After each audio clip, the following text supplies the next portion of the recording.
Assalamualaikum warahmatullahi wabarakatuh. Hari Raya Idul Adha jatuh pada tanggal 10 Zulhijjah. Pada hari itu, umat Islam disunahkan untuk melakukan sholat Idul Adha dan menyembelih hewan kurban. Dan pada hari yang sama, jutaan jamaah haji bergerak dari Musdalifah menuju Mina untuk mengantar Jumrah.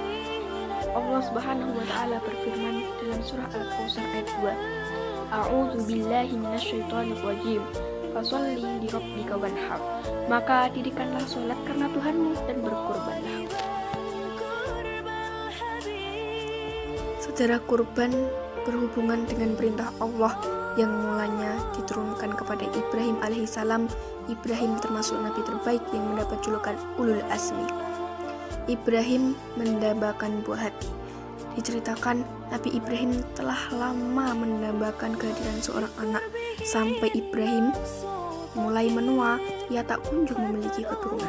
Maka ia pun berdoa kepada Allah Subhanahu wa Ta'ala agar kiranya dianugerahi anak keturunan yang soleh. Doa Nabi Ibrahim ini diabadikan dalam Al-Qur'an. Ya Tuhanku, anugerahkanlah kepadaku seorang anak yang termasuk orang yang soleh. Quran Surah As-Saffat ayat 100.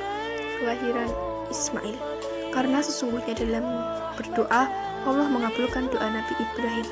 Istri keduanya yang bernama Siti Hajar akhirnya mengandung, kemudian lahirlah putra pertama Nabi Ibrahim yang diberi nama Ismail.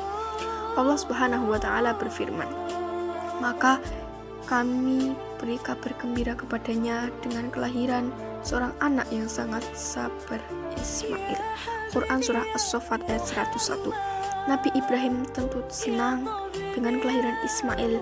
Ia amat menyayangi putra pertamanya itu. Ismail dan ibunya dipindahkan ke Mekah atas perintah Allah. Namun, tak berselang lama setelah kelahiran Ismail, Allah memerintahkan Nabi Ibrahim untuk memindahkan Siti Hajar dan Ismail ke kota Mekah. Keduanya bermukim di suatu tempat yang kelak di sana akan dibangun Ka'bah. Kota Mekah adalah negeri padang pasir yang tandus, dengan matahari terik menyengat. Tak ada pepohonan dan sumber air, hanya batu dan pasir sejauh mata memandang. Karena keadaan Mekah yang demikian itu, Siti Hajar menjadi risau. Bagaimana mungkin ia akan hidup berdua di tempat seperti itu bersama Ismail yang masih bayi? Siti Hajar pun menangis sedih. Ia tak sanggup jika harus ditinggalkan oleh Ibrahim di sana. Namun, Ibrahim tak bisa berbuat apa-apa, sebab hal itu sudah menjadi perintah Allah. Dengan berat hati, Ibrahim terpaksa meninggalkan istri dan anaknya dipasang di padang pasir yang gersang. Ia lalu melanjutkan perjalanan tatkala kedua orang kesayangannya itu telah hilang dari pandangannya. Nabi Ibrahim berdoa agar Allah memberikan keselamatan dan perlindungan kepada mereka. Hajar tak bisa menyusui Ismail, maka tinggallah Hajar dan putranya di kota Mekah yang tandus. Hingga suatu ketika persediaan bekal yang dimilikinya habis. Hajar lapar dan kehausan yang menyebabkan air susunya menjadi kering. Ismail yang masih bayi pun menangis karena tak bisa menyusu. Hajar bingung dan kalut. Ia berlari ke sana kemari berusaha mencari sumber air di sekitar mereka. Hajar berlari antara Bukit Sofa dan Marwah. Dari Bukit Sofa, ia melihat sumber air nampak ada di Bukit Marwah. Kemudian berlarilah Hajar ke Bukit Marwah.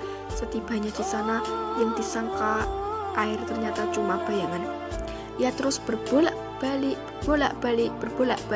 Sofa dan Marwah sebanyak 7 kali. Munculnya mata air Zam-Zam. Hajar pun kelelahan, lalu ia mendengar suara yang mengarah pada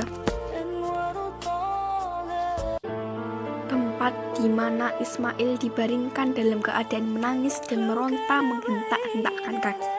Tiba-tiba di dekat kaki Ismail muncullah sumber air yang memancar. Hajar senang bukan kepalang, ia pun berseru, "Zam-Zam, berkumpullah." Dengan tergesa, Hajar segera menampung air itu, lalu sangat bersyukur. Di saat-saat gentingnya ternyata Allah menurunkan pertolongan. Ismail tumbuh besar.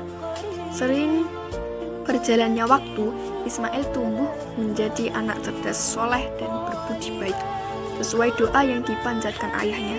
Ketika Ismail beranjak besar, datanglah sebuah perintah dari Allah kepada Ibrahim. Perintah yang hendak menguji seberapa besar keimanan dan ketakwaan Ibrahim serta kesabaran Ismail. Sejarah kurban mimpi Nabi Ibrahim. Pada suatu malam, Nabi Ibrahim bermimpi. Melalui mimpinya tersebut, ia diperintahkan untuk menyembelih putra kesayangannya. Ibrahim pun menjadi teramat sedih. Bayangkan saja, anak yang sudah dinanti-nantikan kehadirannya sekian lama harus disembelih oleh tangannya sendiri. Sungguh berat ujian yang diterima Ibrahim. Nabi Ibrahim menyampaikan mimpinya. Namun bagaimanapun perihal mimpi itu diceritakan Nabi Ibrahim kepada sang anak. Lalu Ibrahim menanyakan bagaimana pendapat Ismail. Hebat Nabi Ibrahim sebagai seorang ayah untuk membuat keputusan yang berkenaan dengan anak. Beliau tidak serta-merta main perintah, ia bahkan meminta pendapat si anak lebih dulu. Maka ketika anak itu sampai pada umur sanggup berusaha bersamanya, Ibrahim berkata, "Wahai anakku, sesungguhnya aku bermimpi bahwa aku menyembelihmu, maka pikirkanlah bagaimana pendapatmu." Quran Surah As-Saffat ayat 102. Hal ini mencerminkan demokrasi dalam keluarga, yang sayangnya tidak banyak diterapkan dalam keluarga masa kini. Kebanyakan orang tua dengan egois memutuskan sendiri hal besar yang berpengaruh pada masa depan anaknya. Sejarah kurban, Ismail bersedia disembelih. Respon yang diberikan Ismail pun sungguh di luar dugaan. Ia menerima perintah tersebut dengan rela hati. Tentang kesabaran Ismail ini, Allah mengujinya dalam Al-Quran. Dia Ismail menjawab, "Wahai ayahku, lakukanlah apa yang diperintahkan Allah kepadamu. Insya Allah, kau akan mendapatiku termasuk orang yang sabar."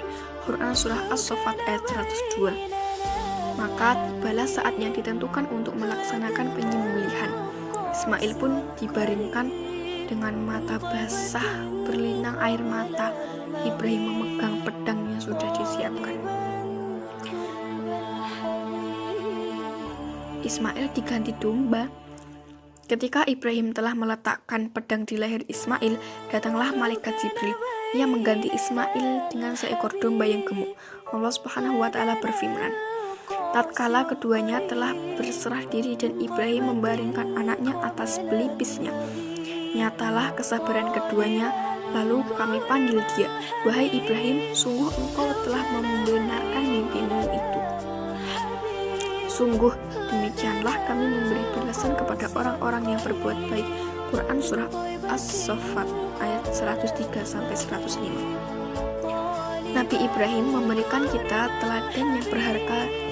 Ia ikhlas dan sabar menerima perintah untuk menyembelih putranya sendiri, sehingga Allah menggantinya dengan seekor domba. Ibadah kurban adalah simbol bagi muslim untuk menyembelih dan mengorbankan kecintaan terhadap hal duniawi agar mendapat keridhaan Allah Subhanahu wa Ta'ala. Demikianlah sejarah kurban dalam Islam yang bermula dari kisah Nabi Ibrahim dan putranya Ismail. Semoga cerita tentang sejarah kurban ini bisa menjadi inspirasi